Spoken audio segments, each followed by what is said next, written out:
It's Doug Lynner in Patch of the Week. As I mentioned recently, I have a new synth in my setup.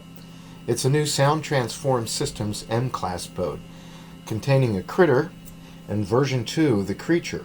If you're not familiar with the M-Class of contemporary Serge synthesizer panels, each M-Class boat has 2 M-Class panels in it, in addition to a power distribution section in between them. The idea is to allow more control over modular components of any given boats by offering a plethora of subpanels to combine. Let me give you a quick tour. The critter is on the left side of the boat, and it's STS's homage to the typical voice-oriented synth module selection. It has a precision VCO, and that's an extremely temperature-stable oscillator. It outputs sine and triangle and sawtooth waveforms. It has 2 1 volt per octave inputs and has a scalable voltage input, that's plus and minus. And it has a sync input, it has linear FM, and then it has a switch that allows it to operate in a high audio range or in a low range. So it operates as a very high quality LFO as well. And then of course there's the frequency, that's the gross frequency, and the fine tune. Here's a bit of a history aside for you. The PCO is the scaled down version of the NTO, or the new timbral oscillator. It was designed by Serge for Malcolm Cecil and his synth Tonto, because its original Moog VCOs were unbearably unstable. By the way, the PCO is on version 4 now. I believe Serge's last version was number 2. To the right is a dual transient generator performing many of the traditional LFO and envelope functions, as well as many of the more Sergian functions, like being a VCO or doing low-pass gating, envelope following, subharmonic generation, lag processing. However, there is a difference between the two DTGs, though. The left side has a signal input, and the right side has a bipolar or AC output.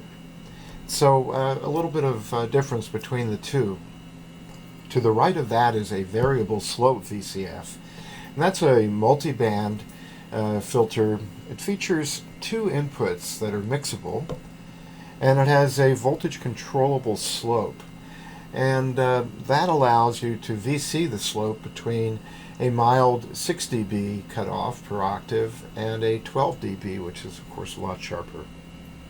And finally there's an X fader, and that provides an equal power crossfader as well as a VCA and a powered headphone output. And that's very handy. The first module in the creature is another X-fade crossfader, and that gives this M-Boat stereo output capabilities. Next to that is a variable Q VCF. It's a multi-mode filter including a notch output. It features voltage control of the amount of Q or resonance, and it has 3 inputs, an automatic gain input, and that provides overloading or prevents overloading in the high Q settings, and then a normal audio input and a trigger input. Because of the trigger input, this is one of the go-to modules on a Serge for generating percussive sounds. The VCFQ can also be toggled into low for voltage control use, and it's a great processor for that. It can also be patch cycled for self-oscillation. The big news in this new version of the creature is right here, the new VC TimeGen oscillator, or TGO. It's divided into left and right sides, with the left side being an ultra-stable VCO LFO and clock with a signal input that allows signals to be processed through the side. The right side is similar to a single transient generator with all of the functionality that that module provides, but with a toggle switch that allows the control voltages on the module to be switched to control the rise only and the fall only, or both. I'll be covering the TGO in detail in an upcoming Patch of the Week. Finally, we have a smooth and step generator, one of the most capable synthesizer modules ever designed. I featured it in a number of Patch of the Week videos so far, and I'll be doing a full survey of it soon. But that quick description is a rather typical way to view a Serge synthesizer. Here's another way to look at it. This M-Class boat, with its critter side and its creature side, can do these things in addition to others. It has 2 things called oscillators, but 7 things that can be oscillators, 2 things called filters, but 6 things that can be filters, 0 mixers, but 3 things that can be used to create a total of 6 mixer channels, 0 LFOs, but 6 things that can be LFOs, 0 envelope generators, but 3 things that can be envelope generators.